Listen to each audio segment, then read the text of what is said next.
Eles ainda não chegaram aos 20, mas já carregam o peso do mundo nos ombros. São estudantes, mas vivem como adultos exaustos. Entre provas, cobranças, redes sociais e a incerteza do amanhã, nasce uma geração, a ansiosa. Eu não consigo dormir antes da prova. Parece que eu nunca faço o suficiente. Eu tenho medo de não estar pronta para o vestibular. O que parece só nervosismo, para muitos já é sintoma de algo maior. Segundo a Organização Mundial da Saúde, o Brasil é o país mais ansioso do mundo e os jovens estão no centro dessa estatística. Com o objetivo de compreender melhor as pressões cotidianas, encontramos o jovem Emanuel em Gaúcha do Norte.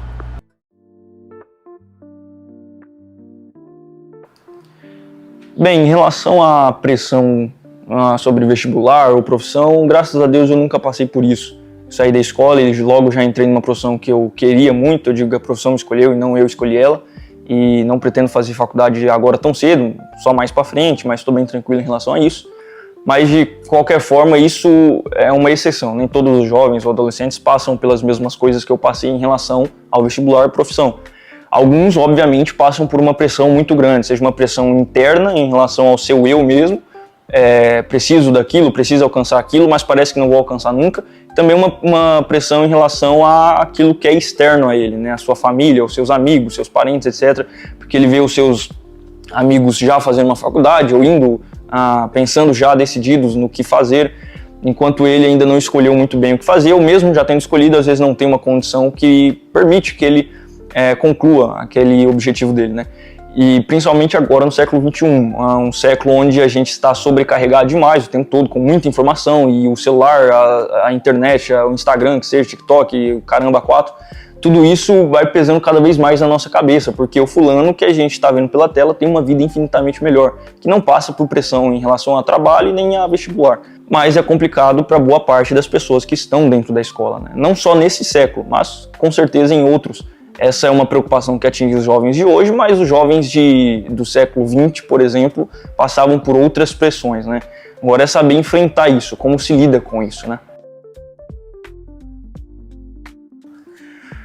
Bom, eu sinto que é incerto. Na verdade, tudo na vida vai ser incerto na maior parte das vezes. A gente não tem um domínio sobre o tempo, a gente não tem um domínio sobre as situações, a gente não tem um domínio algum sequer sobre qualquer pessoa que está em nossa volta. E sobre qualquer coisa material e não material também que está nos cercando o tempo todo. Então, por mais que a gente faça planos, por mais que eu tenha planos e eu veja que o caminho está tornando cada vez mais possível para que os meus planos se concretizem, uma coisa pequena daqui, sei lá, uma semana, 2 semanas ou daqui 10 anos pode colocar todos os meus planos por água abaixo. Então, em alguma medida, o futuro eu sinto que é certeiro, mas em outra medida, de modo natural, eu sinto que é incerto. Bom, essa é uma pergunta que eu acho que nós podemos reduzir em uma só, porque a maior parte dos jovens de hoje em dia tem apenas um sonho, que é de fato ser alguém em relação ao lado financeiro da vida, né? E para a maior parte das pessoas hoje em dia ainda, o único meio de se alcançar um sucesso financeiro é através de uma faculdade, um vestibular que seja. E para muitas pessoas atualmente, o único meio de se alcançar um sucesso financeiro seria através de um vestibular mesmo, de uma faculdade. E por isso, então, todos os outros sonhos giram em torno deste único, na minha visão, que é, de fato, você conseguir passar num vestibular, né? E isso, na maior parte das vezes, também tira você da sua casa, mas, para resumir, eu acho que o maior medo dos jovens de hoje em dia, adolescentes, é não concretizar o seu sonho. Porque o seu sonho, na maior parte das vezes, já é passar no vestibular, né? Lidar com os problemas que você vai ter de lidar ao sair de casa é algo decorrente desse sonho, né? Então, tudo é algo que advém de um único ponto, que é o sonho de passar no vestibular, né? Eu acho que o maior medo dos jovens hoje é justamente não conseguir isso. Para aprofundar sobre a ansiedade nos jovens do século XXI, conversamos com especialistas. Galera, nós estamos aqui com a doutora Monique e a doutora Stephanie e eu vou começar fazendo algumas perguntas para elas. Como a gente percebe quando a ansiedade deixou de ser algo normal e já se tornou um problema? A ansiedade, a gente sabe que é uma proteção natural do nosso corpo, né? Então, tá vindo um carro pra cima de você, alguma coisa assim, é ela que faz você reagir. A gente sabe que virou um transtorno ou algo que está atrapalhando ali? Principalmente virou um transtorno? da questão da intensidade. Porque assim, quando a gente fala de ansiedade, principalmente na área infantil, é uma emoção normal como qualquer outra. Mas aí, ela vai passar assim a ser um transtorno quando ela começa a prejudicar em mais áreas, em mais vezes o seu dia a dia, sua vida, sua rotina, o seu trabalho. Então, o prejuízo em si, ele vai ser maior. Por isso que quando a gente fala de ansiedade, é comum ter, é normal ter. O problema vai ser a partir da intensidade, que daí se torna um transtorno. A gente precisa avaliar, a gente precisa trabalhar em encaminhar para outros profissionais. Hoje, dentro do acompanhamento psicológico, se for necessário, a gente encaminha para o psiquiatra. Por quê? Por mais que seja um tabu, é importante, é necessário trabalhar lado a lado com outro profissional para ter um outro olhar. Eu e a Monique, a gente trabalha hoje na rede do SUS e na rede do particular. E a gente atende crianças, adolescentes, adultos. Gente, é desde pequenininho que a ansiedade pode virar um problema na vida de uma pessoa. Então é ali que a gente precisa trabalhar para reconhecer e verbalizar as emoções. E quando fala assim de transtorno, né? É porque transtorna, é porque atrapalha, né? Em algum quesito ali. Se tá atrapalhando. Às vezes eu ouço assim, eu tô agitada. Ok, tá atrapalhando o teu dia a dia? Não. Então vai acontecer alguma coisa, um casamento, uma prova. É normal se sentir um pouco mais agitada. Agora, do nada, né? Do absolutamente nada. Mônica, eu não sei por que eu estou com ansiedade. Aí a gente já começa a olhar diferente. E as redes sociais, elas aumentam mesmo a ansiedade dos jovens? Sim ou com certeza? Sem dúvidas.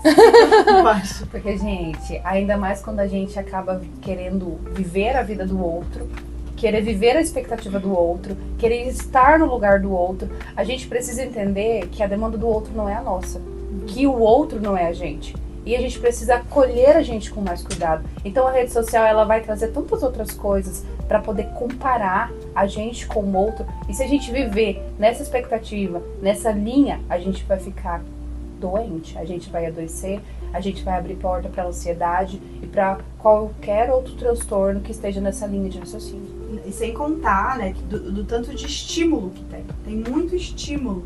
Então você tá vendo tudo de uma vez. Então isso vai agitar teu cérebro. Você vai ficar mais agitado, você vai ficar...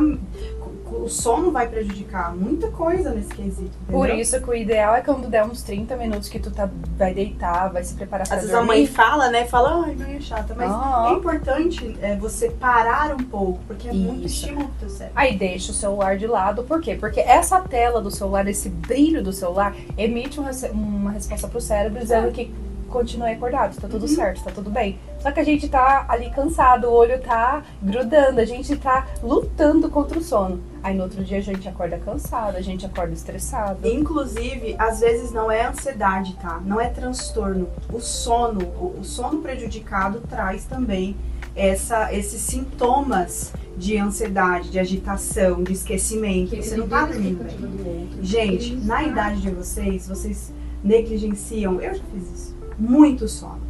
Por quê? Vocês estão muito jovens, vocês estão muito, né, na flor. Só que se vocês soubessem o quanto é importante dormir, e vocês têm que dormir até mais que as tiazinhas aqui. Vocês têm que dormir mais do que a gente. E na verdade o jovem faz o quê? Dorme menos. E o sono, às vezes, tô com ansiedade. Não, você não está dormindo bem. Quantos pacientes, só de regular o sono, a pessoa perde o TDAH, que não tem, né? Porque para poder diagnosticar o TDAH é muito difícil. Então, eu tô com TDAH, eu tô com isso, nas redes sociais você começa a ter tudo, porque o TikTok te mostra tudo.